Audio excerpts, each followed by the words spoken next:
Hi everyone, it's Becky here. So now it's a bright sunny afternoon after an overcast morning. So I'm taking the bus, then the SkyTrain to a cafe very close by Royal Oak SkyTrain station.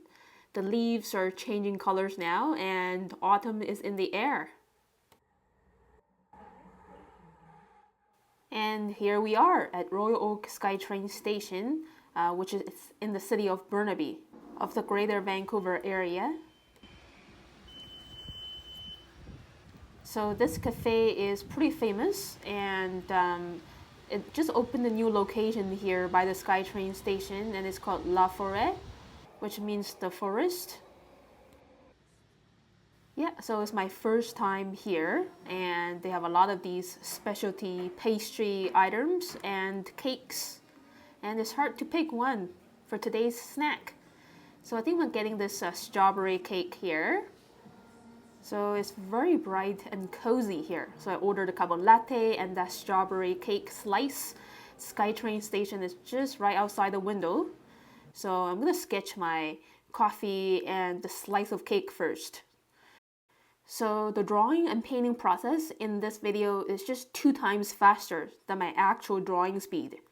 So now I'm drawing the opening of the cup and the brim, the height, and the base of the cup is in 2 semicircles. The liquid line is a semicircle as well. And then loosely drawing this latte art and some bubbles. So this is the prototype of the cup. Now I'm just drawing out these letters, the name of the cafe, and then I'm gonna use pretty gentle hand pressure to get these beautiful leaves on the surface of the cup.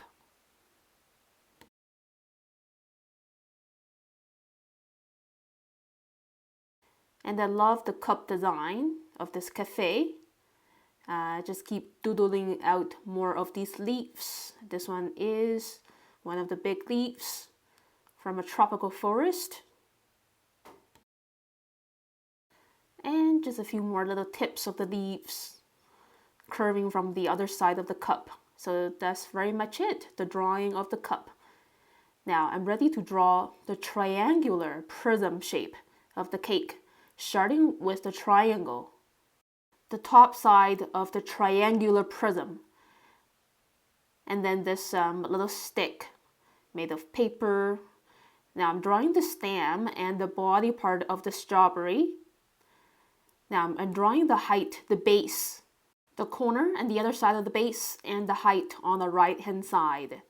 Now I'm starting to draw the fillings sandwiched in between the spongy layers, which are these bits of strawberries and whipped cream. And as you can see, I'm trying to show the 3 sides of this triangular prism shape. Now I'm suggesting these little bubbles on the spongy surface of the cake layers. And this side is mostly covered in whipped cream. So last bit of detailing here to show the layers of cream and spongy cake. Now I'm drawing this little cardboard tray on the bottom, which is a square. And that's it for the line drawing. Now I'm ready to quickly paint the watercolors before the coffee gets cold. And yeah, so this is still 2 times faster than my actual drawing speed.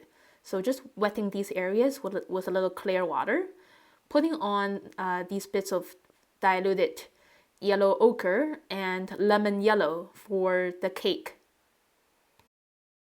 So these are the lightest yellow color tones that I see on the coffee and the cake, not the color from the first sight. So you have to observe more deeply to see the actual lightest tone on the things you paint, and paint that for the first layer. Now, second layer, I'm putting on a bit of orange brown, which is orange, and burnt sienna, a bit more burnt sienna for the next layer of the coffee. And just let it be, let the blending do the work by itself. Grabbing some permanent rose and dilute it a little bit to paint the coffee cup. using permanent violet to shade the left side of the cup. So if you want a cylinder to look more 3D, you have to shade one side of it. Okay, so now I'm ready to paint the cake. Grabbing some red to paint these bits of strawberries in between the spongy cake layers. Keeping the red a little diluted. And for the strawberry, yeah, the same red. I think I used permanent red here. And then wet into wet, a more concentrated red for a little bit of value transition. And grabbing some pink purple to shade the bottom half of this strawberry piece. Okay, now grabbing some leftover bluish gray to paint the left side of the cup's base. Cleaned my brush and grabbing some viridian green and lime green to paint these tropical leaves. Okay, and then grabbing some more intense green for the next layer for these leaves. So I'm always doing like color value transition. The first layer is always a pretty watery tone of a color. And adding some retouches of stronger brown for the coffee surface. Now I'm just grabbing some more yellow ochre, just slightly more concentrated compared to that first layer. Because cakes, they're not white, there are eggs in it, and eggs gives the cake spongy parts more yellowish tone. Using leftover green to paint the strawberry stem, and using purple to shade the spongy parts of the cake. So the purple is very, very diluted. The yellow is still shining beneath this purple glaze. Now just grabbing some leftover yellow ochre and orange mix for this little cardboard tray on the bottom. A little bit leftover pink purple for the reflective color on that foil paper tray. Some violet for the shadows landing on this foil tray.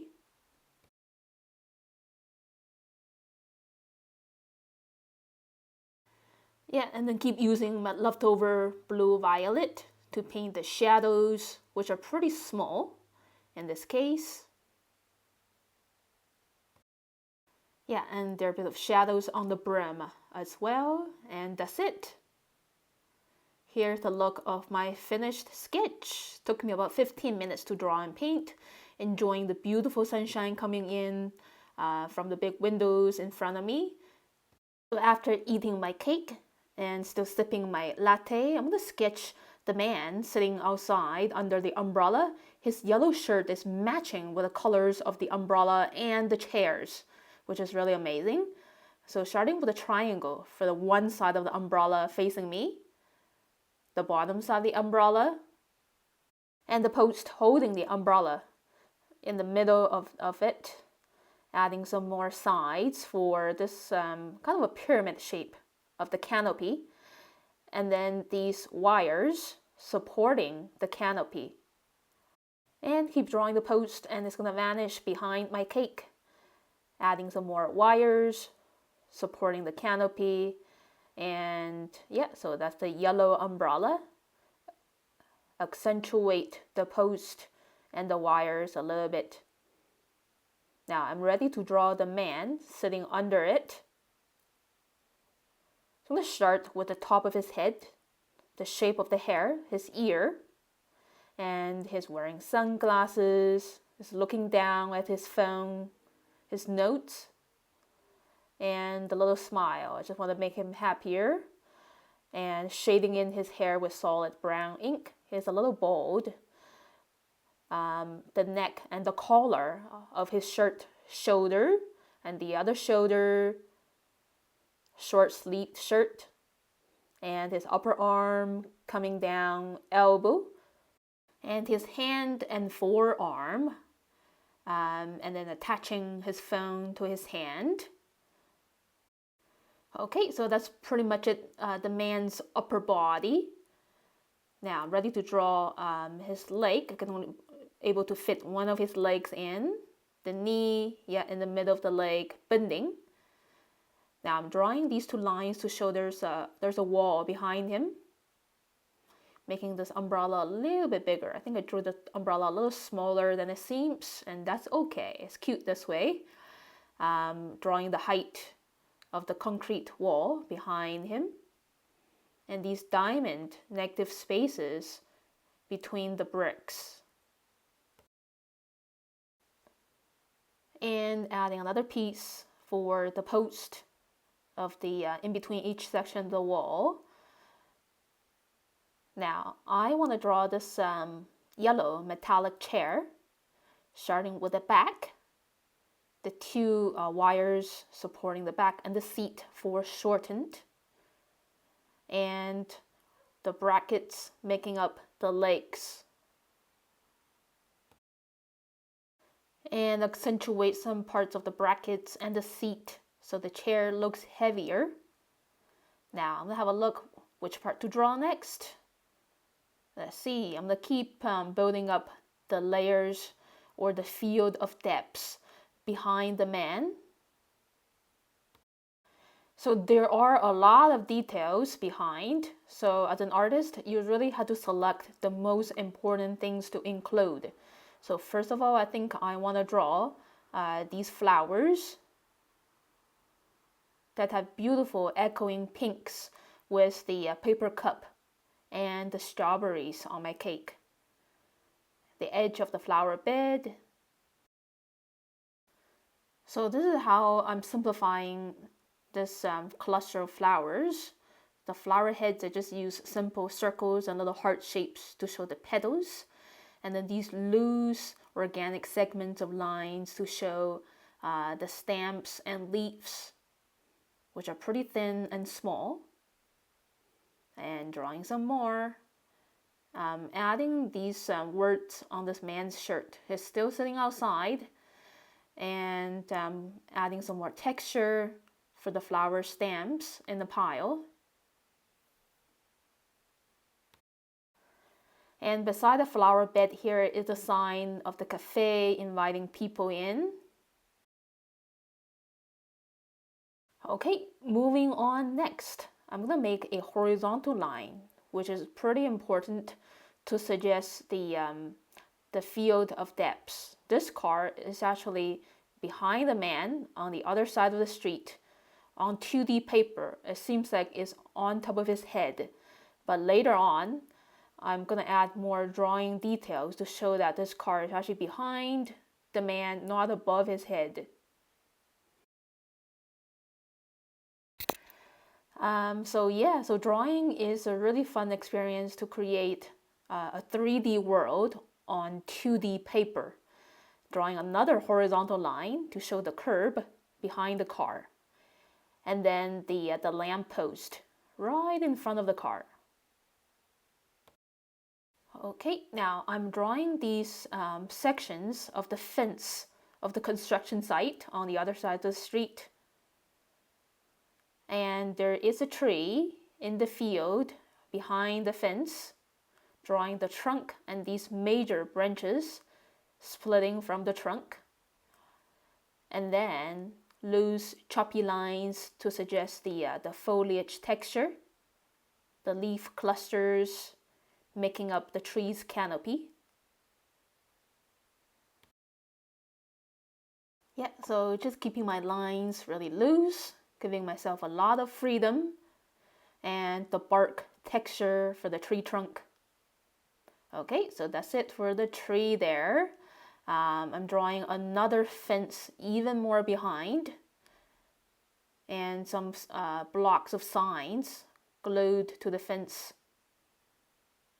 And my hand pressure is pretty gentle because these fences are pretty far behind. The lines should look weaker so they don't come forward to compete with my foreground objects. Yeah, so drawing these intersecting lines loosely for the construction site fences. Now I'm adding another horizontal line to show, and another one for the SkyTrain bridge. and drawing the railings on the bridge. I think I'm gonna wait for a sky train to come over and just sketch the train behind the railings. Now I'm just drawing these columns supporting the bridge. Here comes the train. So the train basically is a long rectangular prism shape, and I'm adding these windows. Yeah, keeping the form really simple. So a lot of times drawing is actually easier than we think and feel. So just go for it. Yeah, and drawing these railings for the sheltered area of the bridge. Okay, now adding another very vague horizontal line to give a bit of 3D feel for the bottom of the bridge. Adding some foliage texture for another tree. And the trunk is actually in front of the bridge and the fences. So yeah, as you can see, I'm having some overlapping lines, and that's okay when you're sketching. Just keep drawing. Accentuate the bridge bottom a little bit more, so it really kind of stand out from the rest of the details. Adding some grass blade texture behind the car. So yeah, after drawing the details in the background, the car now it looks like, yeah, it's really behind the man and not above his head. And okay, so now adding a bit more renderings for the train area. Drawing these shrubs on the other side of the bridge, and a couple houses that I can see in very simplified forms. Okay, and just adding some final bit of details in these small negative spaces behind the bridge. Yeah, so just bits of foliage details down there.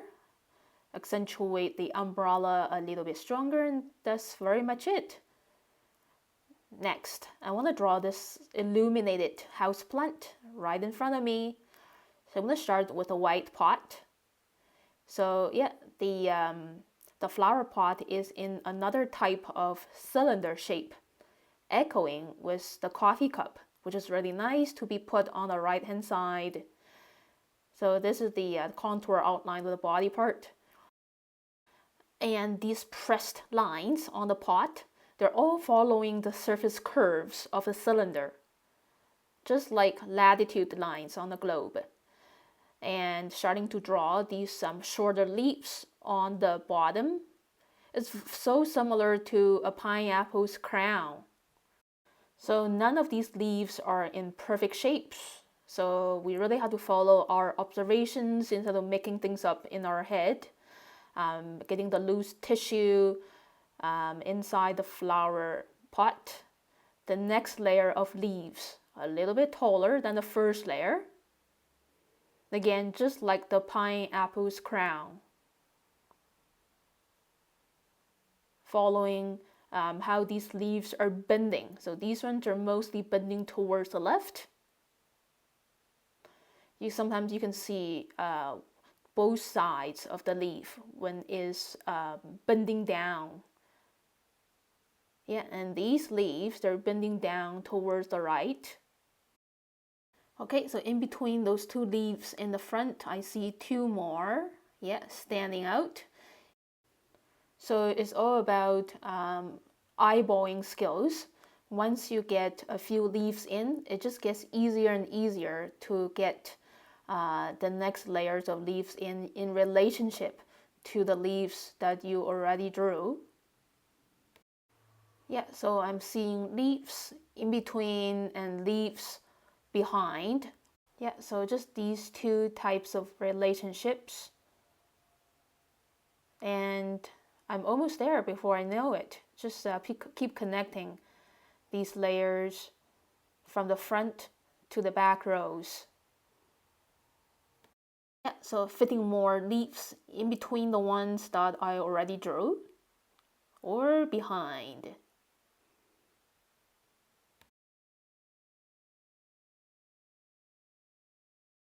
Yeah, so I think I captured the spirit of this lovely little houseplant. and add a few more hiding behind, accentuate the base and the soil inside the pot. And drawing the table edge behind the pot, accentuate the outline a little bit. Here's the look of my finished line work. The man in the yellow shirt is still sitting outside. And he was a very good model. Okay, it's time to bring the warm sunny day atmosphere to these sketches. Just wetting the ground area with clear water because I'm about to glaze everything with the warmth of sunshine using this very diluted yellow ochre for the street and for the bit of parking lot here in the front. Same for the flower bushes. Yeah, so pretty much everything under the sky, they're illuminated by the sunlight. Yeah, so doing this underpainting, it ties everything together and it feels much less intimidating to keep moving on to the painting. And then adding some pretty concentrated lemon yellow to paint this umbrella. I'm going to shade it later. So the inside of the umbrella's canopy is kind of shaded with a little bit of blue purple. Grabbing some leftover peachy colors diluted with a lot of water to paint the skin color of the man, which is permanent red and orange and a little bit of burnt sienna mix for the skin color. Cleaned my brush and grabbing some cerulean blue and cobalt blue to paint the sky above the bridge and the train. Okay, and just keeping that blue tone very gentle. Yeah, so the blue, it should be there, but relatively weaker compared to the tones in the middle and then in the foreground. Okay, so now I'm gonna grab some yellow green, which is lemon yellow mixed with lime green for the flower bush here on the left side. Blending in a bit of lime green and viridian green for the bottom half of the bushes and the grass fields on the other side. And now I'm going to mix some gray with blue, green, and leftover brown for the shadow from the flower bush and to glaze on the color of the street behind the man. Yeah, so most of the parking lot is very bright, a yellowish tone, fully exposed in the sun. So if you look at streets on a bright sunny day, they may not look that gray anymore. The yellow might be more dominating on white and gray things on a bright sunny day. Now I'm using a bit of viridian green and yellow ochre mix for the foliage on the other side of the street. A more intense green to wet into wet, blending together for a bit of value transition. And I think these trees are evergreen trees. The first layer is not yellow-green, but just viridian green directly. Okay, and I'm going to shade some of these evergreen shrubs below the SkyTrain bridge using viridian green. Now it's time to use my medium tip water brush to get these little specks of red and pink flowers in. The echoes with the color of my strawberry cake.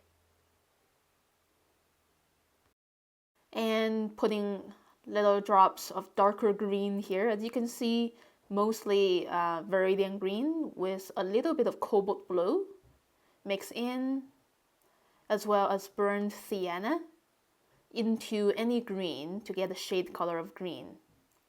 Yeah, so this flower bush over here in the front, the bottom should be more intensely shaded.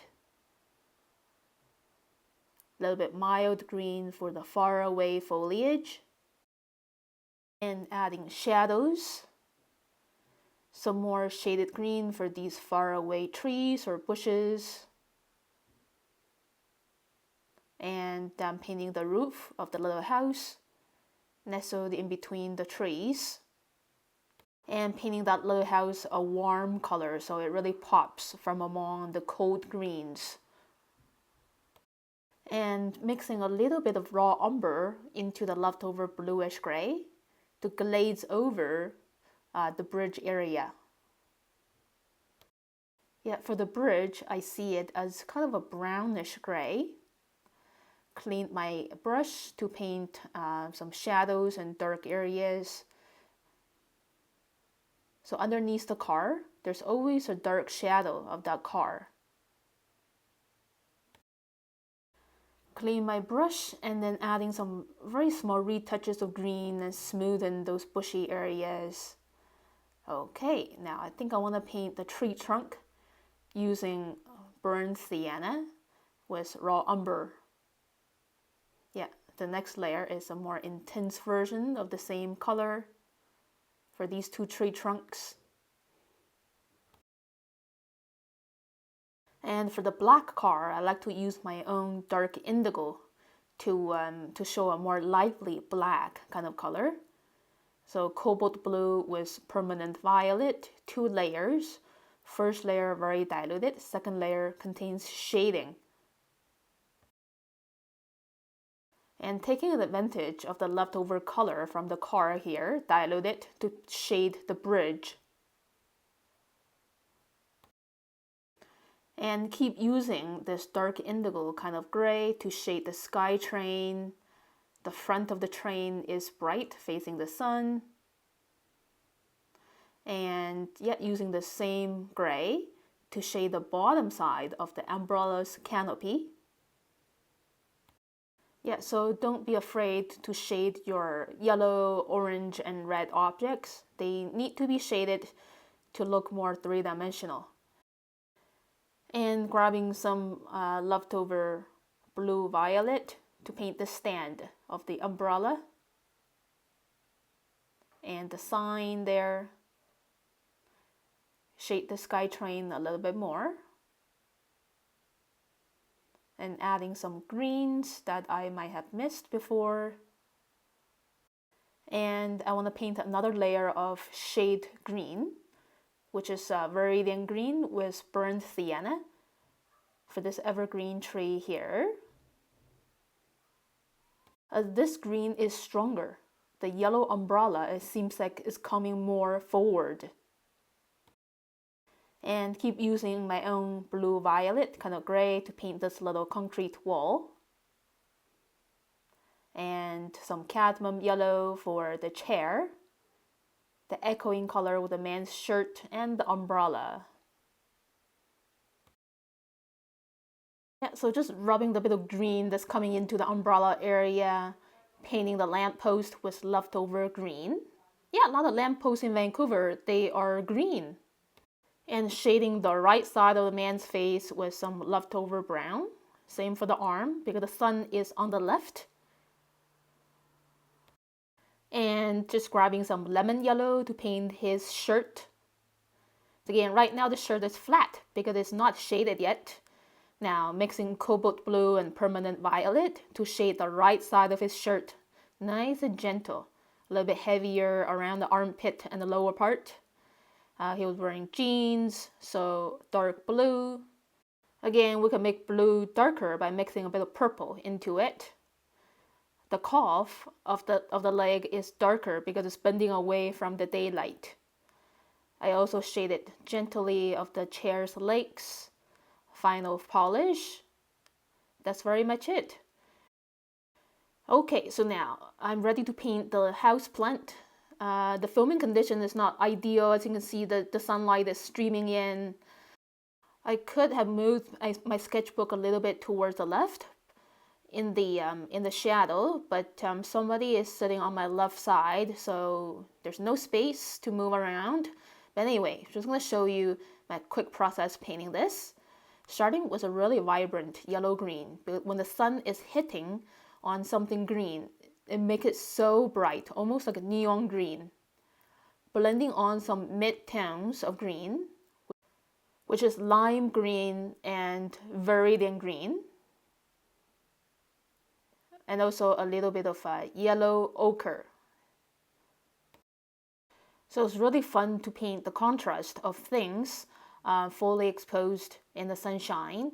So basically the left half of the houseplant's leaves are bright yellow-green. and the right side are like mid to dark green. And there's a very soft, soothing transition between the two color values.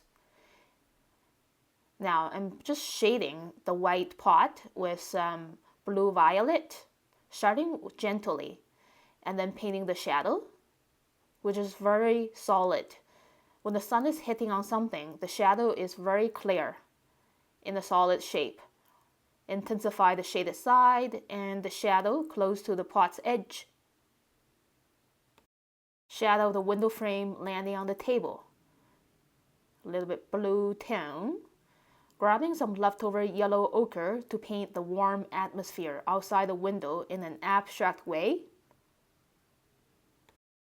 Okay, so now I want to intensify the contrast of the leaves on the right hand side using my usual recipe of a shade color of green, which is burnt sienna mixed into viridian green. Yeah, so most of these leaves on the right side are shaded, but they may have bright, shining edges. So yeah, making sure I'm not overpainting. And lastly, I want to intensify these ridges on the flower pot using slightly more intense blue violet.